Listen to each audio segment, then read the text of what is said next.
Hello and welcome to this weekly market recap for the week ending Wednesday, May the 7th, 2025. I'm Tom Bowley, Chief Market Strategist here at earningsbeats.com. It's a pleasure to be back with everybody. Since last week, we had non-farm payrolls come out on Friday. We got a Fed announcement today, which left rates unchanged. Money's been rotating mostly in bullish fashion. Got a few charts to show you on that. But there was just a little fly in the ointment. And of course, that was in the form of Fed Chief Powell, where he made a couple comments that maybe don't sit well with maybe the bulls. But hey, it is what it is, and the market's got some new information to trade off of. We'll see where we go. But for now, what I wanted to do is just start off by bringing up the comments that were made, the policy statement that was made today, because there wasn't a whole lot of change from last month, but I thought there was one added part of a sentence that was worth mentioning today. And that is, if you look at this one sentence right here in the middle, the committee is attentive to the risks to both sides of its dual mandate. You can see in red that they added and judges that the risks of higher unemployment and higher inflation have risen. Now, if you know anything about higher unemployment and higher inflation at the same time, what they're saying is that they believe the risks of stagflation have increased. And of course, stagflation is not a nice word in the stock market. So initially, the market went down. We saw the market go down this afternoon, but interestingly enough, we rallied back, and we rallied back in some key areas, some key aggressive areas of the market, which don't really make sense when you consider what Fed chief had to say. So money isn't exactly following the words of Fed Chief Powell. So again, it appears to me as though the Fed is going down this road that the market just doesn't believe we're heading.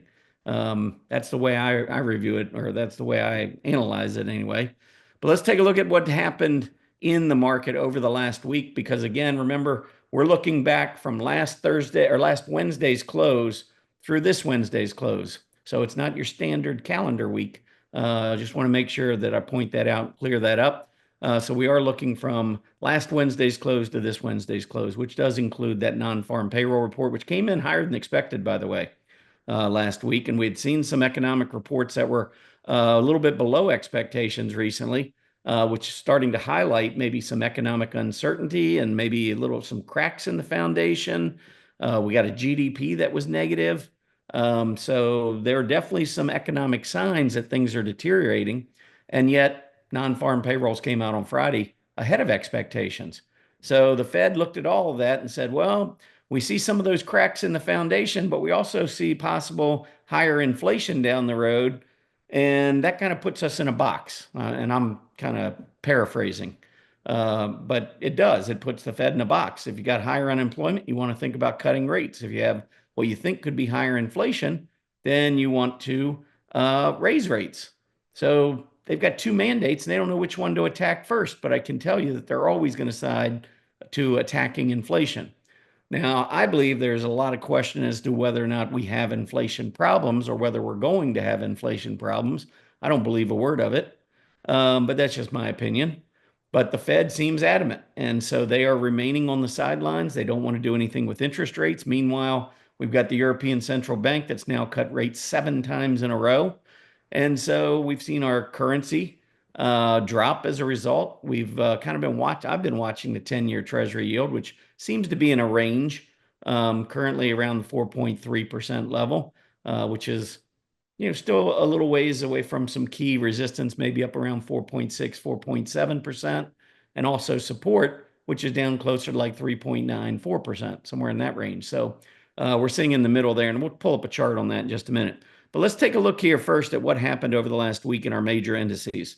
So the leader over the last 5 trading days is the S&P Mid-Cap Index, which has gained more than 2%. NASDAQ up 1.5%. Russell 2000 1.3%. The S&P 500 and the Dow both up about 1.1%, and transportation again lagging. On a relative basis, transports continue to be a problem. I think that is another signal that we've got potentially some economic weakness ahead. I think the Fed should be cutting rates. But again, that's just my opinion, and I'm not on the committee. I don't get a vote. So we'll just stick with what the Fed comes up with. But I disagree with them. I think we should be cutting rates. And I think by the end of the year, once again, it'll be proven that they were late to the party and started cutting rates too late. Hopefully not too late. Moving on to the sectors over the course of the last week, technology, the number one sector, up 2.78%, a little bit more than 2.75%. Utilities up here, but once you get past the utilities, which is a defensive group, you've got technology, then you've got industrials, communication services, financials, and consumer discretionary. These are all five. These are the five aggressive groups in the market. So over the course of the past week, we have continued to see money move into the aggressive areas. And if you're wondering about today, since this was new news today with the Fed coming out talking about the dreaded stagflation, let's take a look at what happened today. And technology and consumer discretionary leading the way to the upside. Financials and industrials in the fourth and fifth spots. So 4 of our 5 aggressive groups in the top 5 today, even though the Fed is talking about stagflation. I can tell you, in a period of stagflation, I don't really want to be in any of these aggressive groups. So the money is rotating money is rotating into aggressive areas despite what the Fed keeps talking about in terms of inflation and possibly stagflation. I just don't see the market as buying it at this point. And I'm going to follow the money. That's what I always do. I follow the money, not the lips. And so we'll see whether or not that pans out. But at least for now, the market seems to believe that the economy is the bigger problem and the Fed ultimately is going to lower rates, which will benefit the groups that are leading. That's the way I see Wall Street positioning right now. Moving on to the S&P 500, taking a look at the chart, we've gotten through the 20-day moving average. We talked about this last week. On tests of the 20-day, we held, which is bullish. If you go back 6 days ago, we had a really nice test, 6 trading days ago. We had a really nice test of the 20-day moving average, bounced right off of it, moved to new highs. And even though we've kind of, maybe pulled back a little bit, consolidated a little bit, we haven't really seen any kind of a big push to the downside. No intraday rush to defensive groups, no big red filled candles suggesting that there's a lot of distribution taking place. So I'm not seeing anything in the charts yet that suggests to me that we're rolling back over. I'm aware of some key overhead resistance, and I'm worried about potentially rolling back over because this would be an area where I think we could, and I'll pull up a weekly chart on the S&P 500. You might even see it a little bit clearer here. But look at this rally right back up to our moving averages. That normally is where we could potentially fail and move back down. So on the more intermediate basis, looking at a 5-year chart, you worry a little bit that maybe we're going to roll back over here based on the technicals. But then when I stretch it out to a monthly chart, I see, we were coming off close to centerline support here on the PPO, monthly PPO. So the monthly PPO is accelerating, showing long-term bullish momentum. Normally, when we pull back, we hold the rising 20-month EMA, which is exactly what we did. And April turned out to be a hammer, where we saw all that weakness early in the month, saw all the strength coming back late in the month, and we don't have a technical breakdown here on the monthly S&P 500 chart. This instead, if you go back, you look some of these pullbacks where we see the long tails come back to the 20-day or 20-month or below the 20-month, but then we stay, we keep our positive PPO and we just rally back off of that to another new high. So looking at this, the long-term chart to me here seems very bullish. The short-term chart, the daily chart, looks like it's turning more and more bullish with great leadership. It's just that intermediate chart, the weekly chart, that says maybe we fail short-term. And if we do, then I would go back to that daily chart and I would be watching this rising 20-day moving average and maybe price support around 5,500. That combination is what I'd look for to the downside. Intraday on the S&P 500, I just wanted to point out that, we'd kind of been going sideways. And what we saw this afternoon after the policy statement at 2 p.m. Eastern, this was your last 2 hours of trading. The initial move was down. The first 10, 15 minutes, market went down. That's when, you hear that word stagflation, you're going to be a little nervous. So we saw an initial move to the downside, but we saw a lot of buying over the course of the last hour and 45 minutes, which got us back to where we were before the announcement. I don't think it was any revelation on the chart. I mean, it's not like we absolutely exploded to the upside, taking out key resistance. But when you got the Fed talking about stagflation, I think the market held up pretty well, considering how we traded in those last hour and 45 minutes. So all in all, I thought the market did pretty well. One chart that I'm following really closely. This is something that I report to our members every single Monday in our weekly market report. It's a little bit more of a longer term view. And if you look in this middle panel right here, this is the XLY versus the XLP ratio. So it's discretionary stocks versus staple stocks. Now, if you look at this red shaded area right here, since mid-March, you can see the S&P 500 went down. That's the bottom panel here. And when it went down, we saw the discretionary versus staples going down as well. But this includes some pretty significant gap downs. Since March, we've had a lot of gaps to the downside. And for the most part, those gaps have hurt the XLY a lot more than they've hurt the XLP. And so as a result, we've seen mostly movement to the downside in this ratio.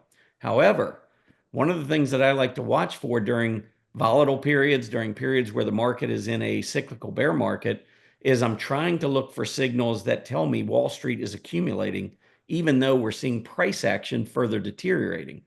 And it happens. Called it back in the middle of 2022. And look at this blue shaded area right here. Since that mid-March period, we saw, if we include gaps, we see the XLY, XLP going lower.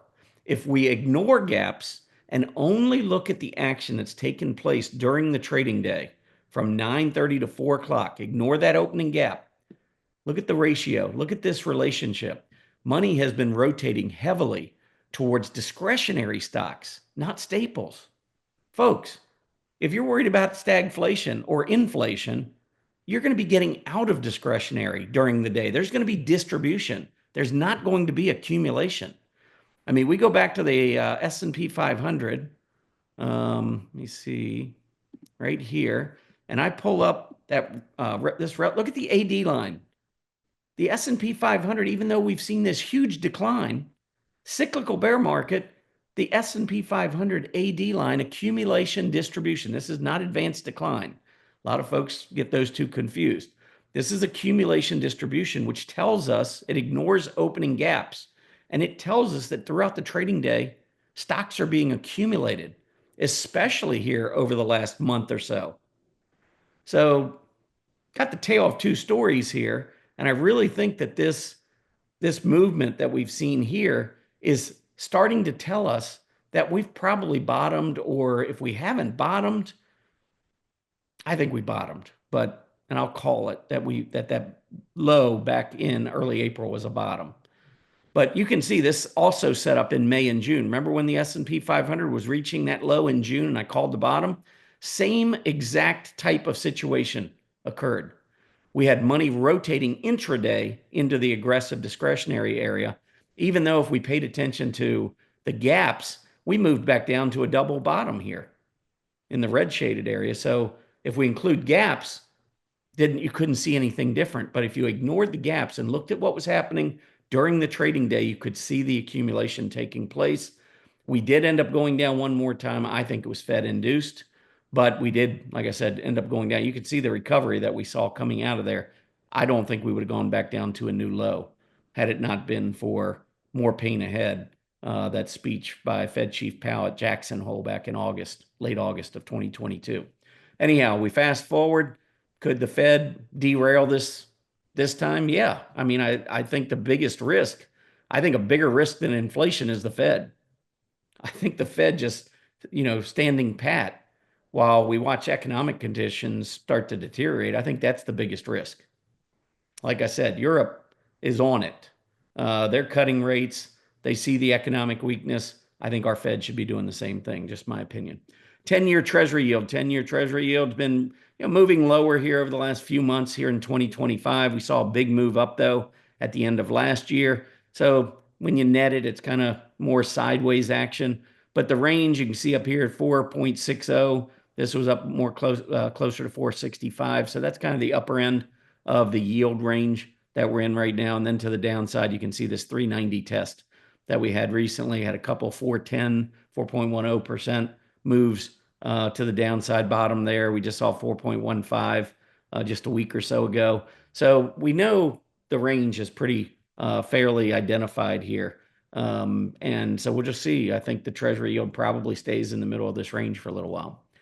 I do want to mention, for those of you who are following us at Earnings Beats for the first time, really appreciate it. Thank you so much.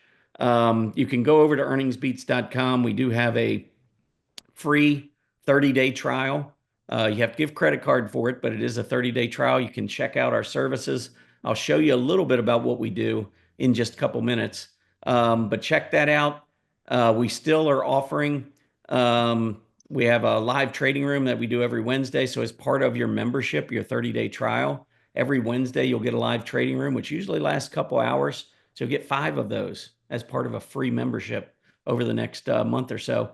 And this is going to be a really critical part of time, or period of time with trying to figure out what the Fed's doing and where interest rates are going and everything else. So great time to try us out.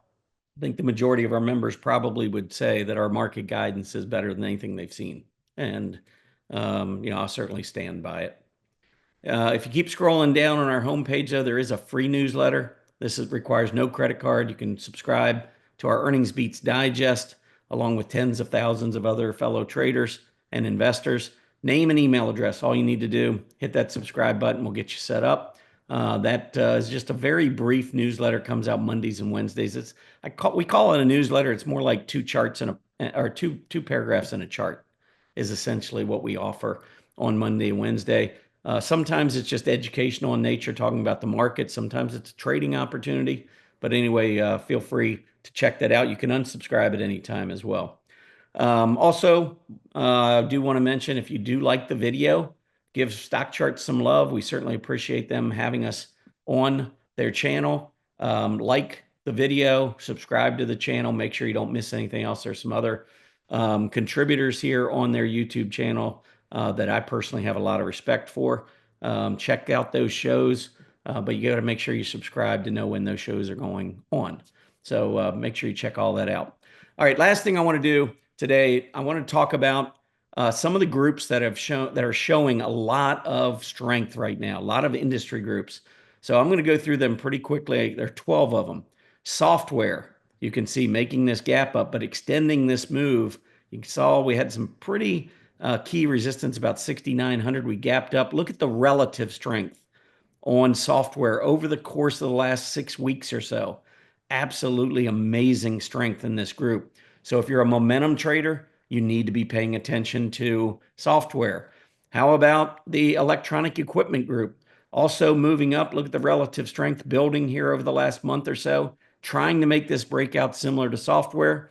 Right now, we're right up against some key resistance, but it does look pretty bullish to me. Let's see. Next up is the electrical components and equipment group, which made the breakout above that late March reaction high. We've gotten that breakout. PPO looks great. Look at the relative strength just soaring to the upside. Anytime you see a group that is outperforming the S&P 500 like this is where the momentum is.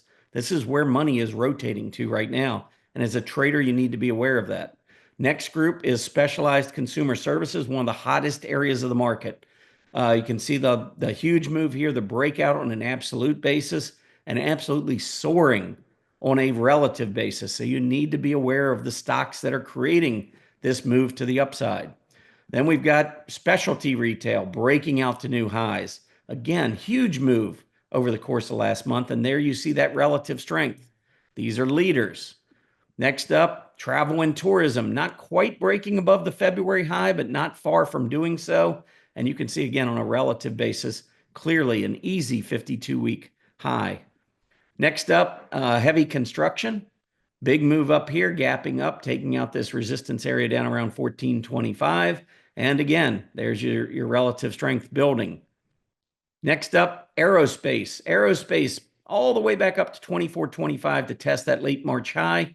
That was after an absolute huge drop and a massive recovery. This is certainly a V, a V bottom, if you will, on this. And now we're back up hitting an all-time high just a couple of days ago. There's your relative strength. Aerospace, very strong right now. Consumer finance, another group breaking out above that late March high, relative strength at a new 52-week high right now. Investment services, still got some work to do trying to get up above about 2560 or so on the index, but you can see we are nearing a 52-week relative high. Don't fall asleep on this group. We get a breakout. There could be some really nice moves in some of the stocks in that space. Full line insurance, really just been a straight up move for the last 2 or 3 months. And you can see the relative strength has been off the charts here to the upside. And then the last one, so those were 11 that have already shown a lot of strength. The 12th one is one that I just always keep an eye on. It's starting to show strength. Does it actually make a breakout to the upside? I don't know, but I do like what's going on right now with the semiconductors. We've got NVIDIA reporting their earnings in a couple weeks. That usually drives the group to the upside in anticipation of their report. And if you look at the relative strength, we bottomed in April and we just took out this prior lower high. So if you look at this, you're seeing a bunch of lower lows and lower highs coming down. This move up to 3.08, clearing 3.07, actually reverses this downtrend potentially. And with a big day today and breaking out above the moving averages, getting ready to see a golden cross, the 20 above the 50, I think semiconductors are starting to show some of that strength. And when they move, they absolutely fly. So you need to be watching these and be on them before they make the rest of what could be a very significant move to the upside. So these are all groups that I like. Now, what I'm going to do is show you one of the huge benefits of being a member of Stockcharts and one of the big reasons why we use the platform in our service at Earnings Beats. What I did is I just took these 12 groups, listed them on this scan because I want to look for stocks that are in any of these groups. So notice I put in here the or clause because it could be in electrical components. It could be in the electronic equipment group. It could be in software. It could be in semiconductors. It can be in any of these. So I'm using or to separate these groups. If I used and, it would only return stocks that are in every one of these groups. Well, stocks are not going to be in these groups. Not, one stock, NVIDIA, will be in semiconductors. NVIDIA is not going to be in software. So if you use an and clause, you're going to come back with 0 stocks returned. So you got to use the or clause. And then I go into our chart list, which we keep on Stockcharts. Strong earnings chart list, strong future earnings chart list, raised guidance, strong accumulation distribution chart list. These are all 4 vetted chart lists that we include that our members at Earnings Beats can download right into their Stockcharts account if they're a member. And what we can do is run a scan against these. And then I added Scooter greater than 90. So what I'm doing is I'm taking all the homework, all the research we've done at Stockcharts in our chart lists, and I'm running a scan against all the strong groups and then throwing in one last criteria. The Scooter score has to be above 90, which means you're getting the absolute best relative strength stocks. I'm going to run this scan and it comes up with 62 stocks on here. I'm going to save this chart list. I'm going to replace scan results, which is 71 right there. Save the list. Now I have all the stocks in one chart list. I can bring this up in summary form and well, we got it in terms of percentages, but I can add like Scooter right here. And so I can sort it in Scooter order. Gives me all the top stocks, Palantir, Duolingo, Hood. These are stocks momentum traders should be looking at. The other thing I could do, I could add market cap. You might say, well, I want stocks that are maybe large stocks. Okay, here's in order of market cap. Or you might say, I want some of the smaller stocks, might have some bigger gains. Let me take a look at some of these stocks. Anyway, great way to summarize the market and to look at what areas of the market that could benefit from the current momentum and strength that we're seeing in the market. Forget about what the Fed is saying. Watch what the market is doing. That's the lesson for today. Anyhow, That's essentially what I've got for today. I appreciate everybody tuning in. I'll be back next Thursday to once again give you that weekly analysis, what I've been seeing over the course of the last week. It could be an interesting week ahead. You know, Fed talking about stagflation. Does the media jump on it? We start seeing a lot more headlines with that. We could start to see a lot more gap downs. I don't know. Watch the 20-day moving average to the ups or to the downside, and on the S&P 500, watch 5782 price resistance to the upside. That's it for me. Have a great weekend, everybody. Happy trading.